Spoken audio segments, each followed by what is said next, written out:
우리나라의 돌반지 문화를 몰랐어. 장롱에 숨어있던 돌만 되면 돌반지를 주는 그 문화 몰랐어.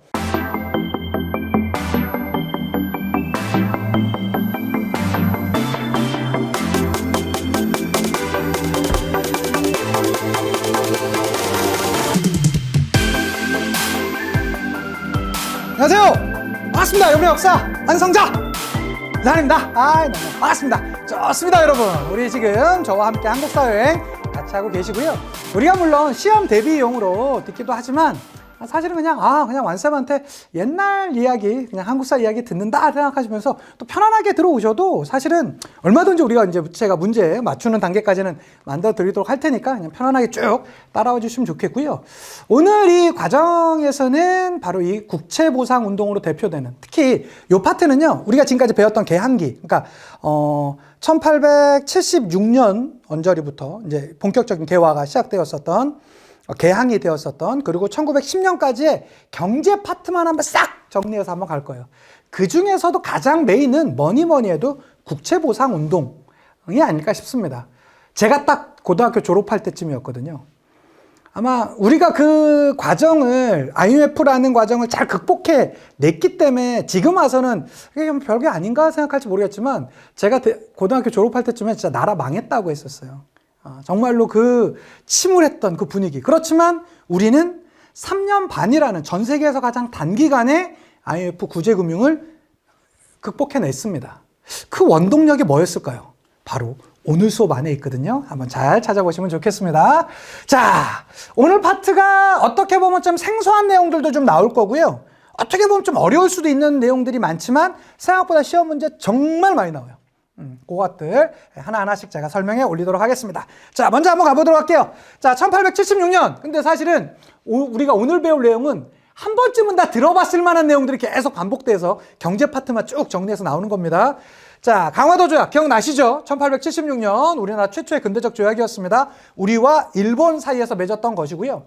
원래 강화도 조약의 정식 명칭은 조일수호 조규였었고, 그리고 부속 조약으로 조일 무역규칙과 조일수호 조규 부록이 있었다. 그거 기억나실 겁니다.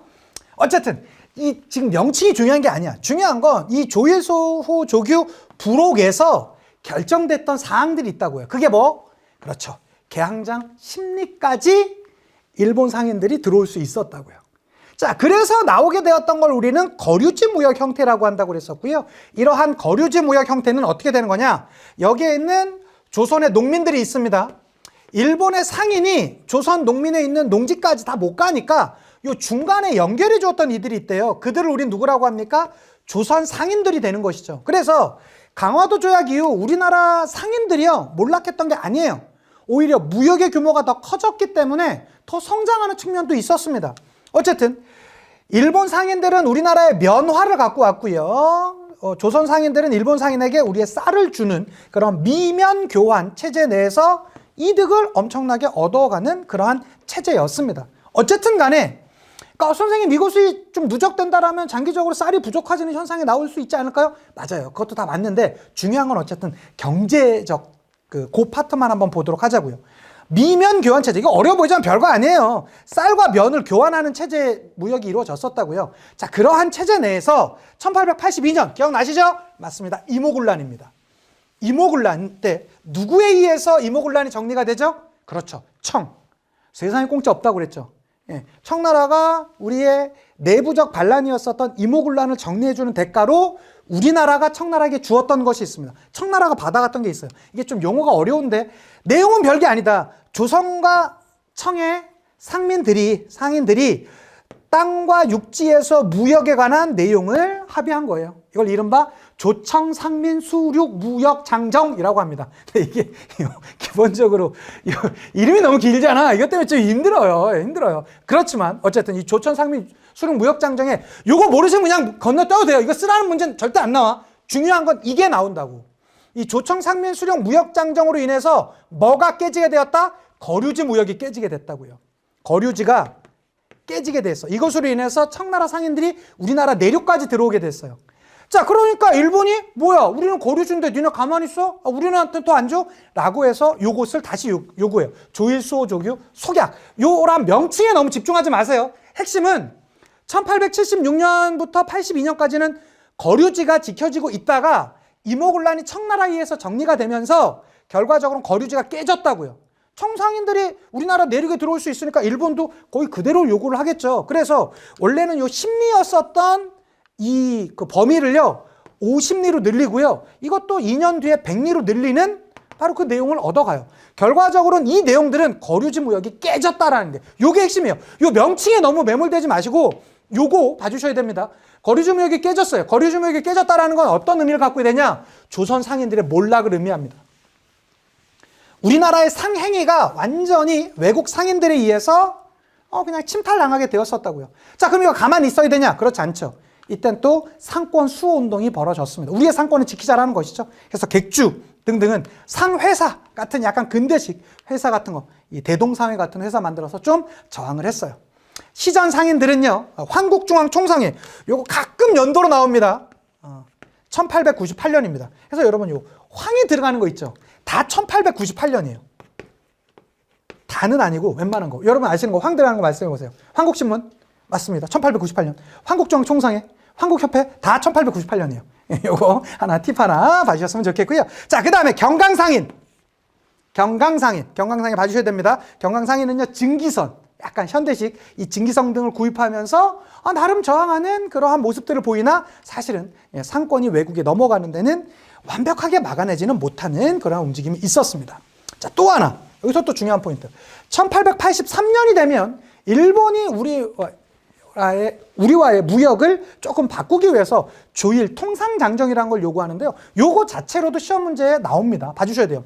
1883년도에 조일 통상장정의 주된 내용은 관세를 설정하자라는 거예요. 원래 관세라는 건 뭐죠? 국가와 국가 간의 무역하는 과정 가운데 자국 산업의 보호를 위해서 매기는 세금을 관세라고 그래요. 예를 들어서 요 분필이 있다고 해봅시다.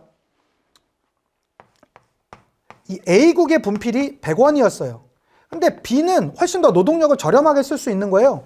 그래서 이 똑같은 분필을 50원에 수입할 수 있는 거예요. 그러면 B가 A에게 이 분필 50원짜리를 주면 되는 거 아닙니까? 수출하면 되는 거잖아요. 그러면 뭐 약간의 뭐 여기에서 들어가는 비용들 빼고 한 60원 정도에 팔 수 있다면 뭐 물류비용이나 이런 거 빼면 조금 더 추가는 되겠죠. 판매하는 금액이. 그런데 만약에 이게 60원에 판매가 되면 어떻게 돼요?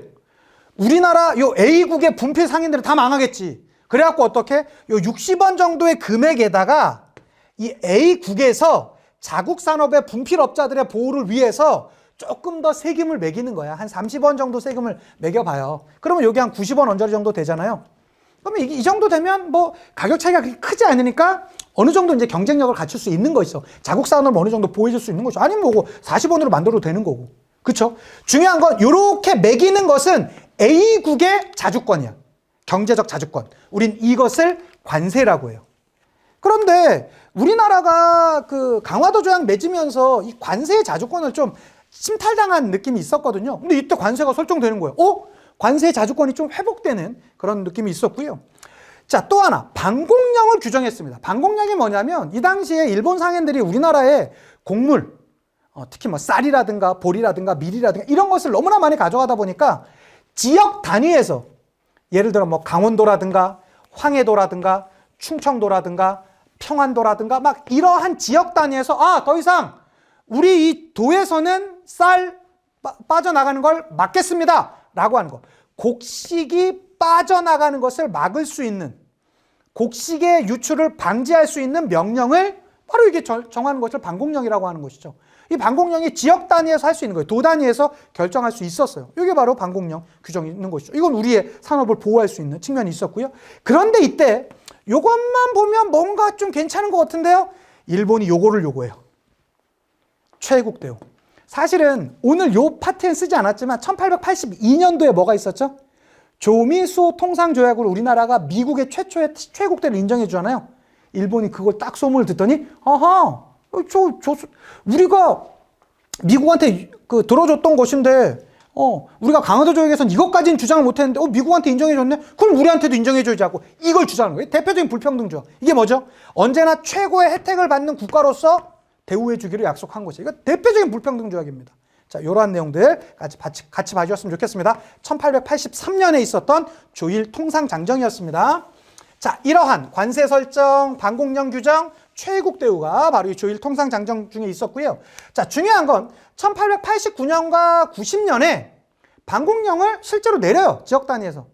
황해도와 평안도 일대에서 이걸 내려요. 근데 문제는 함경도와 황해도 일대에서 이걸 내려요. 근데 문제는 일본 놈들이 배상금. 선생님 방공령 규정이 있었잖아요.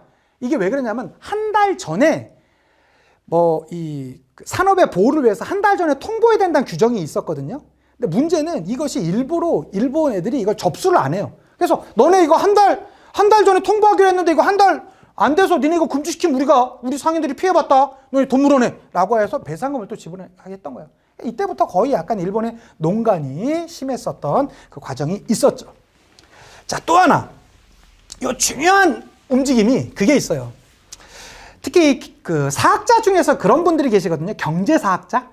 그러니까 모든 것은 다 경제가 만들어낸다. 그러니까 결과적으로 뭔가 움직이는 것 같은 것은 정치 파트 같지만 그 근해는, 그 내부적 큰 흐름은 경제력이 만들어간다. 이러한 얘기들이 있습니다. 대표적으로 보자면 강화도 조약에서 이모군란까지 이 당시에 우리나라 경제를 주도했던 건 일본입니다.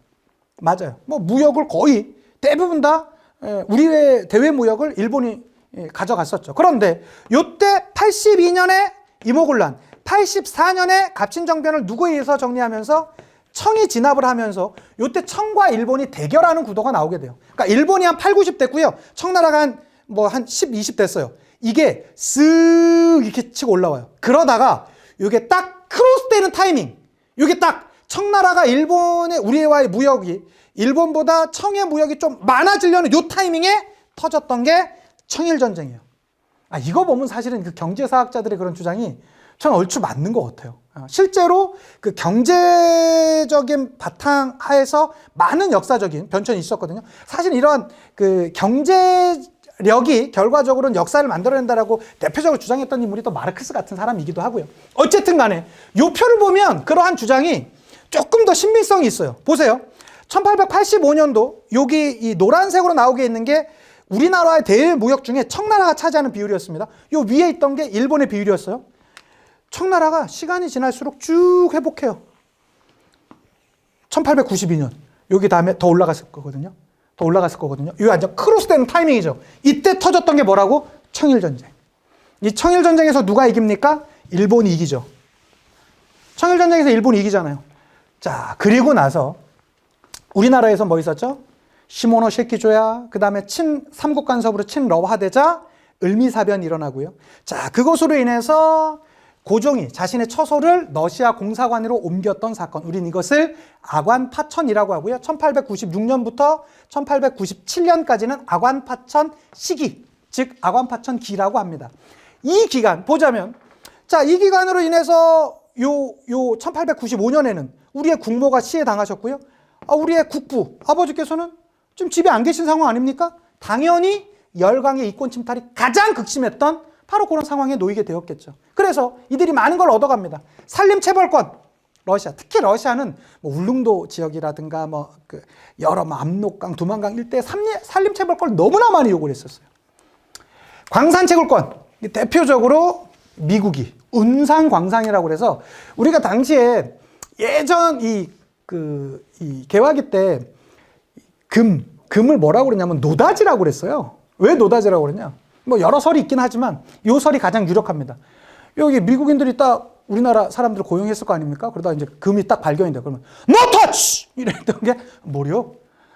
노다지래야. 이러면서 이제 노다지가 됐다는 설이 가장 많이 알려져 있고요. 그 다음에 철도 부설권. 철도 부설권으로는 3개가 있습니다. 먼저 경인선, 미국이 얻어갔었고요. 경의선, 프랑스가 가져갔고요. 경부선, 일본이 가져갔는데 결과적으로 요거 미국이 가져갔다가 경인선 누가 갖고 오냐면 일본이 갖고 와요. 그리고 경의선도 원래는 프랑스가 가져갔다가 요것도 일본이 최종적으로 마무리합니다. 그리고 경부선은요, 원래 일본이 가져갔다가 일본이 최종적으로 마무리를 합니다. 요거 순서는요, 경인선이 제일 먼저 만들어지고요. 그 다음에 경부선, 경의선 이렇게 됩니다. 요 대략의 순서는 잠시 뒤에 이제 철도 파트 나오면 자세히 좀 요거 해드릴게요. 자, 보시면 많이 이들이 우리의 이권 침탈, 이게 특히 아관 파천기 때 있는데 요거 딱 보여드리면 또 이거 다 억지로 외우려고 하신다. 필요 없어요. 그거까지는 필요 없어요. 제일 중요한 거 우리가 몇 개만 한번 봅시다. 몇 개만 한번 봅시다. 일단은 경인선 철도 부설권. 원래 미국이 가져갔다가 일본이 최종적으로 마무리합니다. 1899년에 됐고요. 그 다음에 경부선은 처음부터 끝까지 일본이었습니다. 1905년에 마무리가 되고요. 그 다음에 경의선은 원래는 프랑스가 가져갔었으나 일본이 이것도 마무리를 했습니다. 1906년에. 그 다음에 여기 나온다면 여기 운산. 여기 위에 운산 있죠. 운산. 미국의 광산. 요거 기억해 두셨으면 좋겠습니다. 봐주시고요. 울릉도 산림 체벌권이라든가 두만강 산림 체벌권, 그 다음에 압록강 산림 체벌권은 다 러시아가 갖고 갔었다. 그 정도 하나 봐주시면 좋겠습니다. 자, 어쨌든 이렇게 많은 열강들이 우리의 이권을 침탈해 가자. 이거 가만히 있어야 되겠습니까? 아니죠. 그래서 이때 나왔던 게 이권 수호운동이 있습니다. 이권 수호운동하면 대표적인 단체 맞습니다. 독립협회. 하나씩 한번 보도록 할게요. 자, 이 독립협회는 첫 번째 러시아의 저령도 조차를 막아냈고요. 그 다음에 한러은행을 폐쇄하는, 특히 요 러시아의 이권에 대해서 많이 간섭을 하는 그러한 모습들이 있었고요. 자, 그 이후 1904년에 러일 전쟁이 터지게 되었습니다. 이때는 일본이 황무지 개간권을 요구해 오나 누가 막아냈다? 맞습니다. 보안회가 이러한 요구를 저지해내는 모습이 있었고요. 그러면 이 땅 우리가 관리할 거야 라고 하면서 이때 만들었던 회사가 농강회사예요. 이 정도 봐주시면 좋겠고, 그렇지만 일제는 지속적으로 우리에 대한 땅을, 우리 조선의 땅을 많이 요구를 했었고요. 그러면서 1908년 동양척식 주식회사가 이때 만들어지는데, 핵심은 이 동양척식 주식회사는 이제 1910년대 가면 일본이 토지조사 사업으로 우리 땅을 많이 강탈해 가거든요. 그것을 운영했던 회사가 동양척식 주식회사예요. 만들어지긴 1908년에 만들어졌지만 주된 활동은 1910년대에 있었다. 그거까지 봐주셨으면 좋겠고요. 자, 단독 문제로도 나올 수 있는 화폐 정리 사업 들어가도록 하겠습니다. 1905년이 되면서 기억나시죠? 1904년에 제1차 한일협약에 의해서 고문 2명이 왔었다. 외교고문 미국인 스티븐스, 재정고문 일본인 메카타가 왔는데, 그 메카타가 한 게 바로 화폐 정리 사업이에요. 일본인 메카타가 했습니다. 메카타는 그래요. 야, 조선 애들 니네 쓰는 거 보니까 니네 백동화가 좀 문제가 있어. 사실 여기 문제가 없었던 건 아니에요. 문제가 좀 있긴 있었어요. 무슨 말이냐? 지금으로 따지자면 동전으로는 제일 큰 화폐가 500원짜리니까 요게 500원짜리라고 해봅시다. 여러분, 근데 500원짜리 크기, 우리가 쓴 500원짜리 어때요? 크기 다 똑같죠? 그래야 됩니다. 그렇죠. 화폐라는 건 들어가는 재질이랑 질량이랑 뭐 크기가 똑같아야 되죠. 그런데 우리나라 백동화가 좀 문제가 있었어.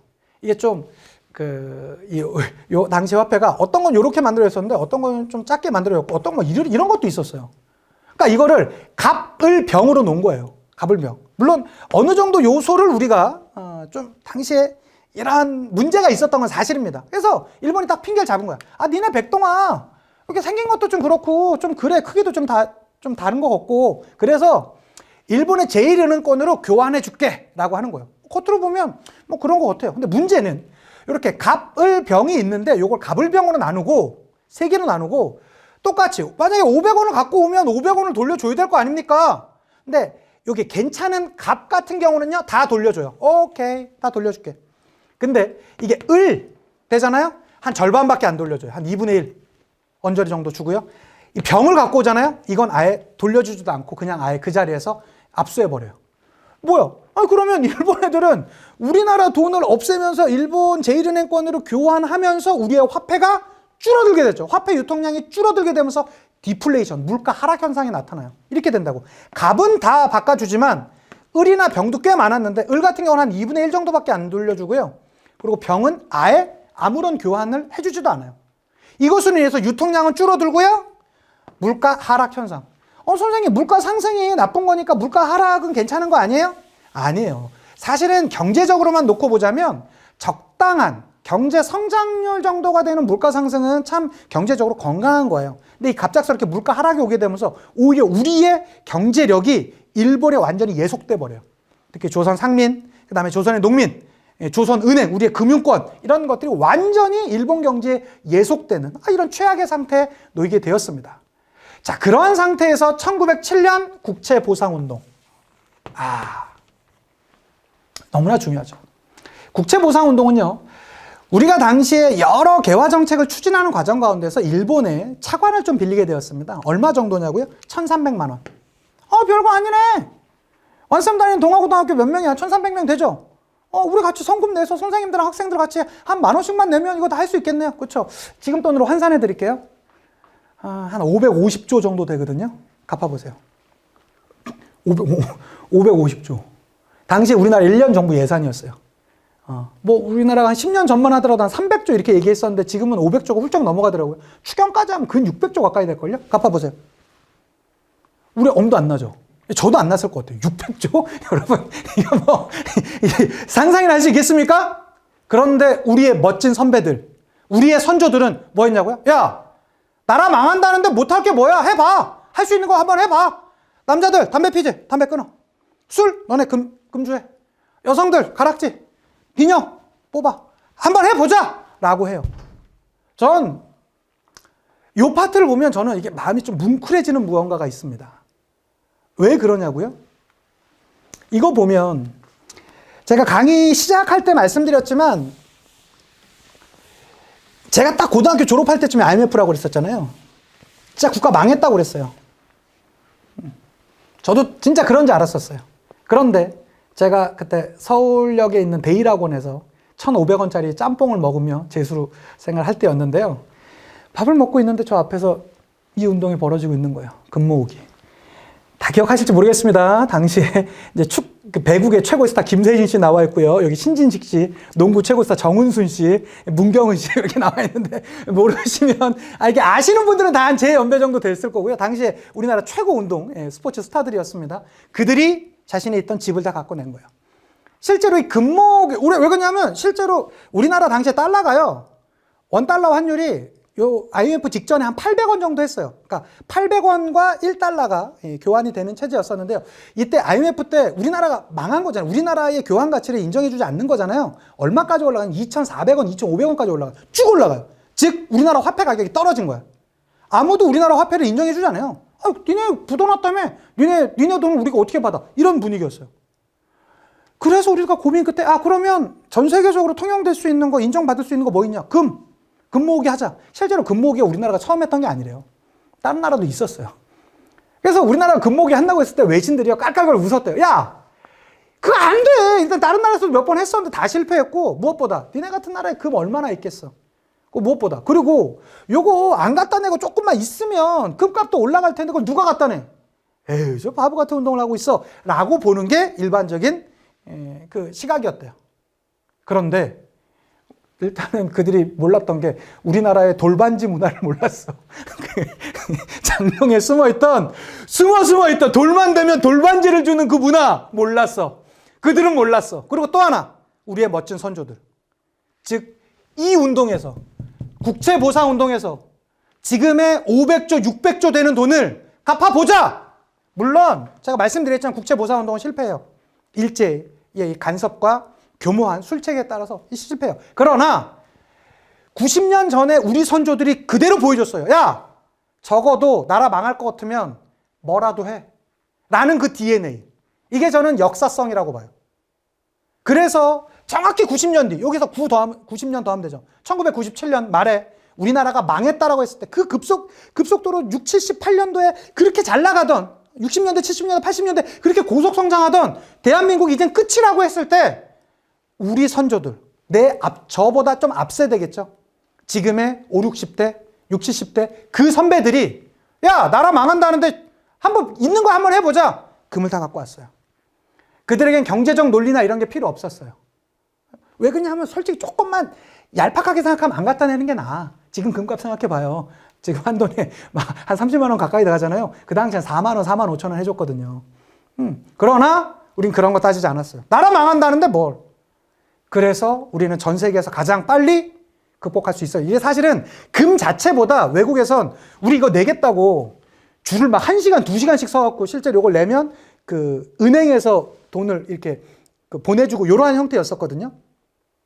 이 모습을 보고 외신들이 깜짝 놀라요. 와, 일단은 놀랐던 게 우리나라 금반지가 그렇게 많은지도 몰랐고, 두 번째는 저걸 저렇게 줄을 서서 나라를 지키겠다고 저렇게 했던 그 국민성, 그것이 외신에 엄청나게 대대적으로 보도되면서 그 열기를 보여주게 됐고요. 또 나름 IMF에서 요구했던 여러 구조 조정 이런 것들이 효율적으로 일어나게 되면서 우리는 전 세계에서 가장 빨리 그리고 완벽하게 IMF 구제금융체제를 극복해냈어요. 우리 이런 나라예요. 어떻게 보면 문제점도 많은 나라 같지만 어떻게 보면 멋진 나라, 바로 이 대한민국에 여러분과 제가 살고 있습니다. 가보도록 할게요. 국채보상운동은 대구에서 시작됐습니다. 이거 기억해 두셔야 됩니다. 왜 그러냐면 국채보상운동이랑 가장 많이 헷갈리는 게 물산장려운동이거든요. 물산장려운동은 1920년대 평양에서 조만식 등등이 제창하면서 시작됐던 것이고요. 국채보상운동은 대구에서 시작됐습니다. 이게 대구 가면 국채보상 거리 있고요. 국채보상 공원 있고 여기서 가장 큰 운동이에요. 거기다가 서상돈 등등이 제창을 했던 것으로 알려져 있고요. 이게 포인트죠. 대한매일신보가 지원해줬다. 이거 너무너무 중요하고요. 특히 대한매일신보 하면 누구? 우리 배설 씨, 우리 배델 씨가 가장 애국적인 논설로 이러한 모습 보여줬고요. 금연, 금주, 가락지, 반지 이런 것들. 가락지가 반지구나. 비녀 이런 것들 다 모습 보여줬던 것이죠. 근데 일제 탄압이 있었는데 이게 탄압보다 이게 더 중요한 게 우리가 무슨 운동을 할 때 여러분 제일 문제가 이렇게 뭔가 이렇게 활동을 할 때 제일 문제가 뭔지 뭐세요? 이간질. 이때 이 담당자를 일제가 횡령협의로 잡아들여요. 굳이 소문을 낼 필요 없어. 야, 니네 그 돈 많이 걷는다며. 운동한다며. 근데 희한하게 그 재정 담당자 집이 바뀌었더라. 어우, 막 50평대 아파트로 이사 갔다는데, 어우, 차가 바뀌었다며? 이렇게 소문 나면요. 이거 사실 모금운동 같은 거 쉽지 않습니다. 의지를 꺾게 되는 것이죠. 어쨌든 실패했지만 이 당시에 있었던 우리의 그 정신은 남겨주었다고 저는 생각합니다. 그것이 결과적으로 지금의 여러분과 제가 있는 대한민국을 만들었노라고 생각합니다. 자, 일제의 경제적 침탈, 요게 파트, 화폐 정리 사업이나 국채보상 운동은 얼마든지 단독 문제로 나올 수 있고요. 조금 어렵게 나온다라면 조일 통상장정이라든가 여기 거류지 무역에 대한 전개, 저는 요게 나오면 진짜 문제가 어려울 거예요. 나머지는 일반적인, 특히 여기 이 아관 파천기에도 열강의 이권 침탈이 심했었고 그것을 독립협회를 비롯한 여러 이권수 운동 등으로 우리가 막아냈다. 이런 것들을 봐주시면 좋겠습니다. 문제 풀면서 마무리해 보도록 할게요. 자, 심화 53에서 갖고 왔습니다. 밑줄 그은 장정에 대한 설명으로 여기서도 요 문제가 좀 어려운 문제였거든요. 장정을 줬어요. 장정, 여러분이 아시는 장정 뭐 있어요? 조일 통상장정 아니면 조청 상민 수륙 무역 장정, 아마 2개 정도밖에 없지 않을까 싶은데 어쨌든 보자고요. 이번 장정 체결로 우리의 관세권을 일정 부분 회복했다네. 조일 통상장정이군요. 1883년도에 있었던 조일 통상장정이 되겠습니다. 좀 더 볼게요. 그렇지만 이 장정으로, 그렇죠, 여기가 포인트죠. 일본의 최국 대우를 인정해 주었다는군. 이 조일 통상장정은 딱 3개가 나올 거거든요. 최국 대우, 관세권 설정, 나머지는 반공령 규정, 요거밖에 없습니다.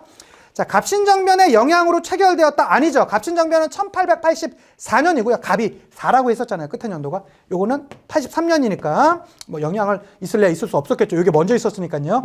반공령 시행에 대한 규정을 명시하였다. 이거네요. 정답 2번. 됐죠. 선생님 쉬운데요? 이걸 제가 수업해 드렸고 했으니까 쉬웠던 거죠. 여러분 이거 만약에 별다른 수업 없이 이거 봤으면 이거 꽤 어려운 문제였습니다. 이거 꼭 봐주셨으면 좋겠고요. 3번. 일본 공사관의 경비병이 주둔하는 계기가 되었던 건 이모군란 이후 재물포 조약으로 주둔하게 되었던 것이고요. 일본인 재정 고문을 두도록 하는 조항을 담고 있다. 이게 뭐죠? 제1차 한일 협약. 그것으로 인해서 일본인 재정고문 메카타, 그 다음에 외교고문 미국인 스티븐스가 오게 되었던 것이고요. 5번, 부산에 2개 항구를 개항한다는 내용이 포함된다. 이것은 강화도 조약이 되겠죠. 자, 이번 문제입니다. 심화 55회에서 갖고 왔습니다. 가신문에 대한 설명을 옳은 걸 찾으랍니다. 여기는 양 기탁과 함께 가를 창간하여 항일 언론을 활동을 했었던 베델의 묘랍니다. 그는 나는 죽지만 가는 영원히 살려 한국 동포를 구하시오라는 유언을 남겼다라고 합니다. 요 가가 뭐겠습니까? 대한 매일 신보가 되겠습니다. 최초로 상업 광고를 실었다. 요건 사실은 요 선지들은 사실은 우리가 이제 문화 파트까지 하시면 조금 더 편하셨을 텐데 제가 좀 미리 한번 해드릴게요. 요것은 한성주보입니다. 한성주보. 예, 맞습니다. 요 한성주보는 한성순보가 우리나라 최초의 신문이고요. 한성주보는 요게 7일마다 나오는 거예요. 한성순보는 10일마다였고 요것은 7일마다였는데 최초로 상업 광고가 실렸던 건 한성주보가 맞습니다. 2번. 천도교의 기관지로 발행했던 것은 만세보입니다. 만세보. 3번. 우리나라 최초의 민간신문이었다. 민간신문은 독립신문이었어요. 서재필이 만들었던. 4번입니다. 국채보상운동 확산에 기여했던 바로 대한매일신보 아닙니까? 예, 정답 4번. 특히 요 베델, 양기타, 그 다음에 국채보상운동 등들과 같이 꼭 기억해 두시면 좋겠고요. 5번. 일장기를 삭제한 송기정 사진을 게재하였다. 요거 이제 1936년 베를린 올림픽에서 송기정 선수가 금메달을 땄는데 이때 가슴에 있었던 일장기를 삭제했던 거. 요게 이제 동아일보로 많이 알려져 있는데 사실은 원래는 동아일보 이전에 했었던 게 당시에 이제 몽양 여운형이 했었던 조선중앙일보라는 신문이 또 따로 있었습니다. 예, 그랬었는데 사실은 더 많이 알려준 거는 동아일보가 되겠죠. 어쨌든 두 신문이 같이 했었습니다. 그렇게 봐주시면 좋겠고요. 좋습니다. 이렇게 해서 우리 같이 살펴봤고요. 수고 많으셨고 이제 다음에 이제 문화 파트로 들어가 보도록 하겠습니다. 문화 파트는 어렵게 가려면 끝없이 갈 수 있지만 사실은 쉽게 할 수 있거든요. 예, 좋습니다. 우리 같이 한번 또 문화 파트도 같이 정복해 하셨으면 좋겠습니다. 자, 인사드리고 물러가도록 할게요. 역사가 완성되는 그날까지